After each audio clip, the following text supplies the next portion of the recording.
শিক্ষা সহজের আজকের পর্বে আমরা আলোচনা করব সমাস অধ্যায়ের মূলত তৎপুরুষ সমাসটিকে নিয়ে। তবে তৎপুরুষ সমাসের সম্পূর্ণ বিভাজনগুলি আলোচনা আজকে করছি না। তৎপুরুষ শব্দের সমাস বা ব্যাসবাক্য, সেই সঙ্গে তৎপুরুষ সমাস কাকে বলে এবং কর্ম, করণ, নিমিত্ত, অপাদান, অধিকরণ, সম্বন্ধ তৎপুরুষ আর না তৎপুরুষ, এতদূর আজকে আমরা আলোচনা করব। বিশেষ ভাগ হচ্ছে উপপদ তৎপুরুষ বা আরও কয়েকটি বিভাজন রয়েছে, সেগুলি আমরা পরবর্তী পর্বে আলোচনা করব। তা আজকে দেখো, প্রথম যে প্রশ্নটি রয়েছে যে তৎপুরুষ শব্দের ব্যাসবাক্য ও সমাস নির্ণয় করো। অনেক সময় কিন্তু পরীক্ষায় এই প্রশ্নটি থাকে, তৎপুরুষ সমাস নয়, তৎপুরুষ শব্দের এই শব্দটির ব্যাসবাক্য ও সমাস নির্ণয় করতে দেওয়া থাকে।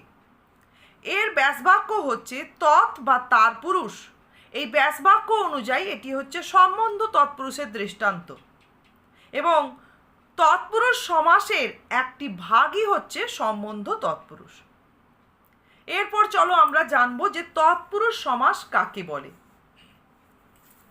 এই তৎপুরুষ সমাসের ক্ষেত্রে আমরা দেখব যে দেখো, দৃষ্টান্তে দেয়াই আছে যে কাপড়কে কাচা।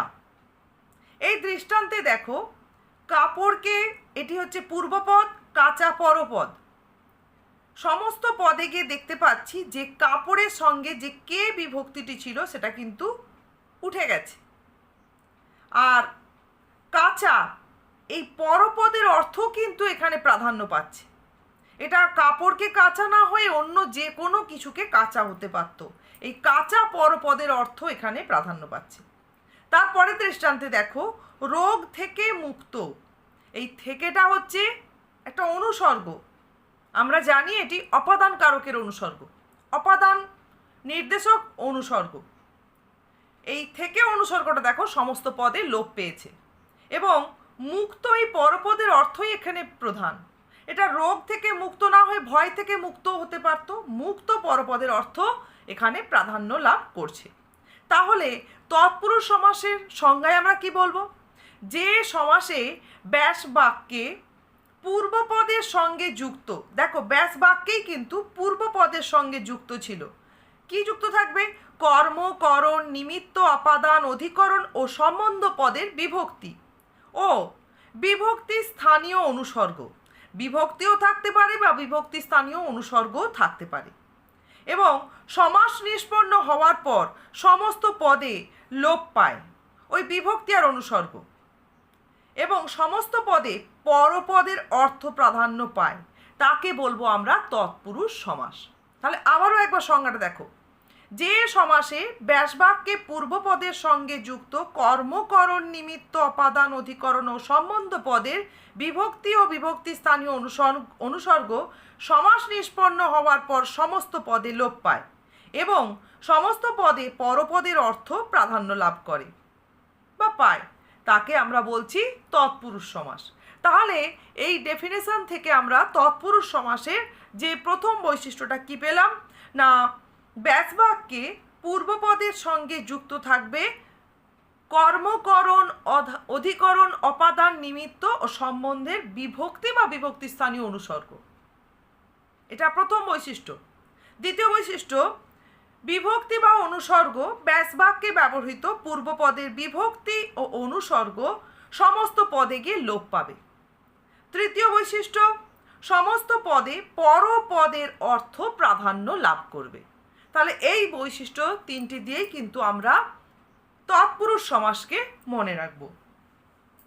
এরপর আমরা তাহলে যে তৎপুরুষ সমাসে প্রধানত যে 6টি ভাগ পাচ্ছি প্রাথমিকভাবে, কোন ভিত্তিতে না, এইখানে যে দেখলাম যে কর্ম, করণ, নিমিত্ত, অপাদান, অধিকরণ ও সম্বন্ধ এর বিভক্তি অনুসর্গর লোপ অনুযায়ী আমরা তৎপুরুষ সমাসকে প্রাথমিকভাবে 6টি ভাগে ভাগ করছি।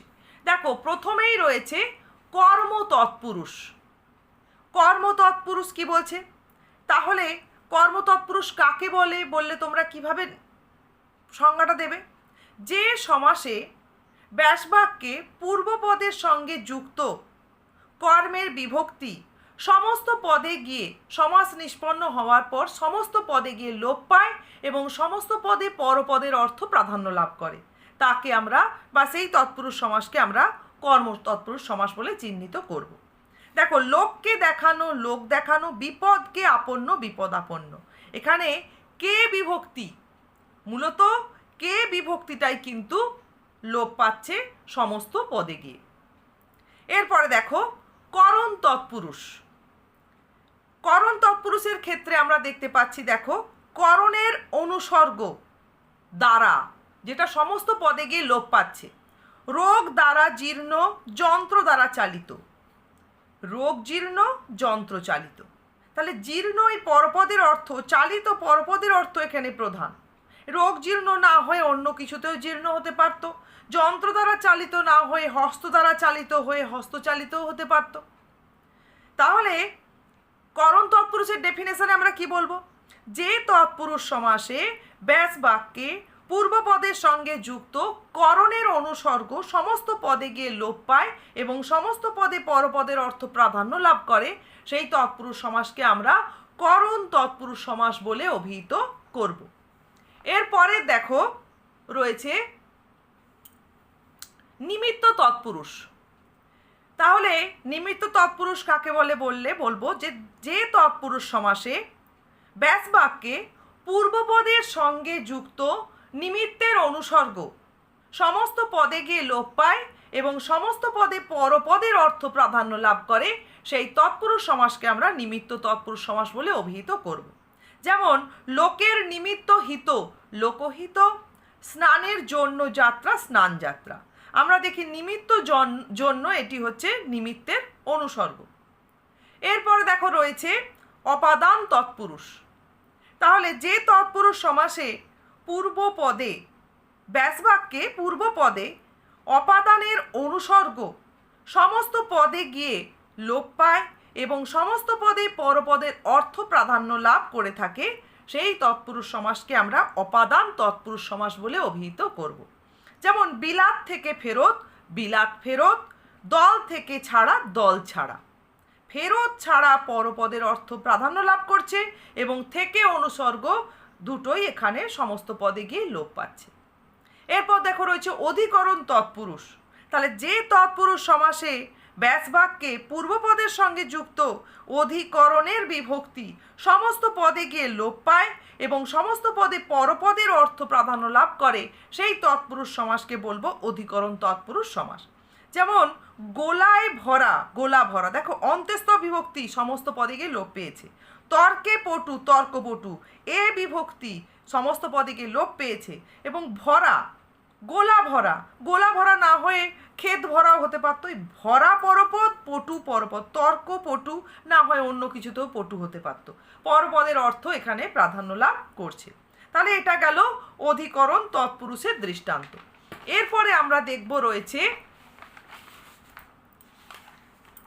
সম্বন্ধ তৎপুরুষ।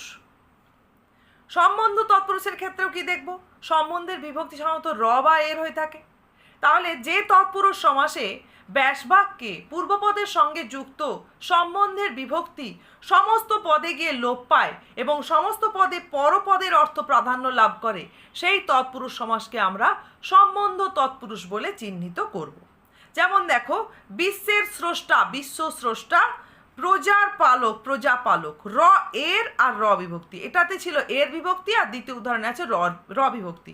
দুটোই সমস্ত পদে গিয়ে লোপ পাচ্ছে এবং স্রষ্টার পালক পরপদের অর্থ এখানে প্রাধান্য লাভ করছে।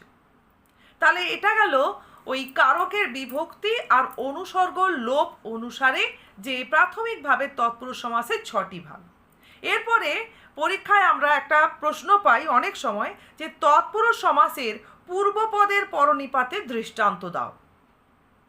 কিছু দৃষ্টান্ত তোমাদের সব লেখকেরই মোটামুটি ব্যাকরণ বই থাকবে, দেখবে পূর্বে শ্রুত, শ্রুত পূর্ব। এটাকে কি ধরনের ব্যাপার ঘটছে এখানে?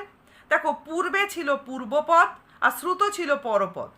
তাহলে পূর্বপদটা, এই পূর্বে পদটা সমস্ত পদে গিয়ে পূর্বপদ হিসেবেই ব্যবহৃত হওয়ার কথা ছিল, কিন্তু পূর্বপদটা পরপদের পরে বসছে, মানে পরপদটা আগে আসছে আর পূর্বপদটা পরে গিয়ে বসছে। তাই পূর্বপদের পরনিপাত হচ্ছে, মানে পরে অবস্থান লাভ করছে। একইভাবে দেখো পূর্বে অদৃষ্ট, অদৃষ্ট পূর্ব। ব্যাস, এটা গেল মানে বিশেষ একটা দিক হিসেবে দৃষ্টান্ত চাই তৎপুরুষ সমাসের পূর্বপদের পরনিপাতে। এরপরে আমরা তৎপুরুষ সমাসের আর একটি ভাগই আজকে আলোচনা করব, যেটা হচ্ছে না তৎপুরুষ সমাস। দেখো, না তৎপুরুষের ক্ষেত্রে আমরা কি বলবো না, আমরা এখানে দেখব একটি নাবাচক পদ। দেখো, প্রত্যেকটি দৃষ্টান্তে শুরুতে রয়েছে ব্যাস বাক্যে নাবাচক পদ থাকবে প্রত্যেকটি দৃষ্টান্তের শুরুতে। তাহলে নাবাচক তৎপুরুষের আমরা পূর্বপদে না, নয়, নাই ইত্যাদি নঙর্থক বা নিষেধার্থক অব্যয় পাব, এবং পরপদের অর্থ প্রত্যেকটি ক্ষেত্রে পরপদের অর্থ সমস্ত পদে গিয়ে প্রাধান্য লাভ করবে।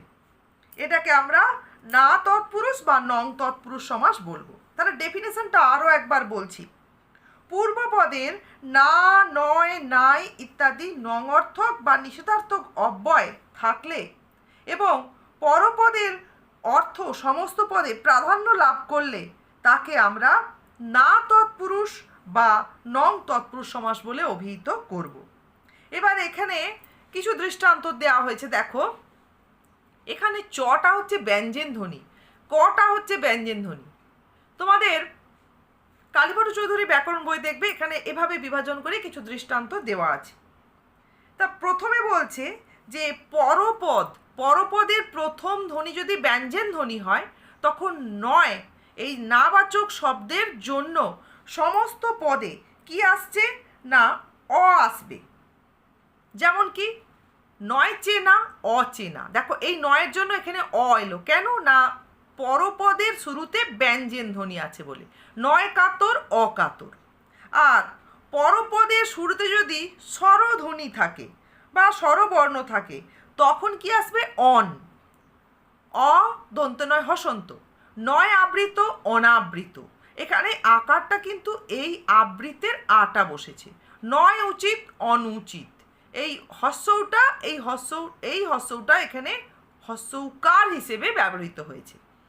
তাহলে এগুলো খুব যে জেনে রাখার আবশ্যকতা রয়েছে তা নয়, তবু বইয়ে যেহেতু তোমরা এইভাবে বিভাজন আকারে পাবে, ভাগ করে করে দেওয়া আছে, তাই বোঝার জন্য এটা আলোচনা করলাম। এছাড়াও দেখবে কিছু ক্ষেত্রে যে নয় অতি দীর্ঘ, নাতি দীর্ঘ।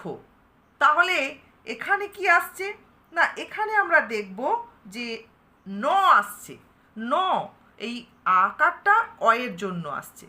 এখানেও দেখো নয় অতি বৃহৎ, নাতি বৃহৎ।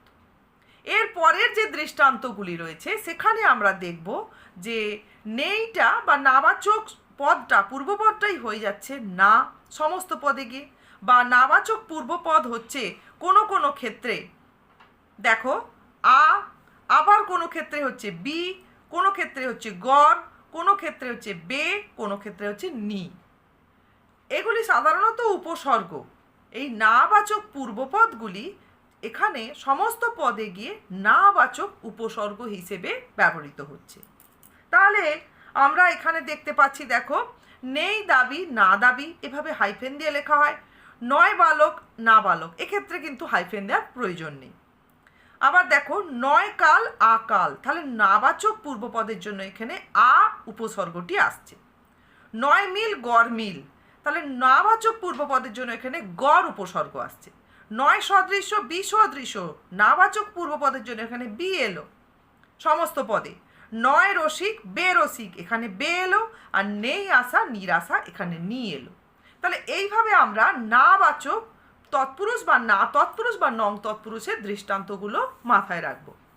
এই না তৎপুরুষের ক্ষেত্রে একটা জিনিস বলে রাখি যে যতগুলি দৃষ্টান্ত দেখতে পাচ্ছ দেখবে এগুলো কিন্তু সবই বিশেষণ আকারে ব্যবহার করা হচ্ছে। মানে যে কোনো ব্যক্তিবিশেষ, বস্তুবিশেষ, পরিস্থিতি বিশেষের বিশেষণ হিসেবে এগুলি ব্যবহৃত হবে। আর যখনই এই নাবাচকের সঙ্গে একদম কোনো ব্যক্তি বস্তুকেই বোঝানো হবে তখন কিন্তু সেটা না বহুব্রীহি হবে। তখন ব্যাসবাক্যের শেষে আসবে যার, যা, যাকে। না বহুব্রীহির সঙ্গে না তৎপুরুষ অনেকেই গুলিয়ে ফেলো, কিন্তু এই জিনিসটা মাথায় রাখলে তোমাদের আর ভুল হবে না। আজ তাহলে এতটাই তৎপুরুষ সমাস আলোচনা করলাম। এর পরবর্তী পর্বে আমরা তৎপুরুষ সমাসের আরও বেশ কতগুলি ভাগ রয়েছে, গুরুত্বপূর্ণ ভাগ উপপদ তৎপুরুষ সমাস, ব্যাপ্তি তৎপুরুষ, ক্রিয়া বিশেষণ তৎপুরুষ, উপসর্গ তৎপুরুষ, এগুলি আলোচনা করব।